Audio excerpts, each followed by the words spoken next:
How to find delete apps on your iPhone? Simply open App Store, then press on top corner, then you can see the purchase history. Press on purchase history,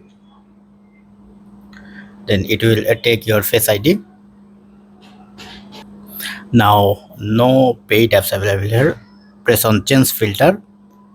Now select free and press on apply. You can also customize your year as well. Press on apply, then you can see these apps installed on your iPhone but not available now.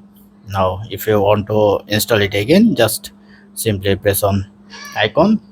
Now you can install those apps by searching on Play Store again. So that's it. Don't forget to thumbs up. Have a good day. Thank you.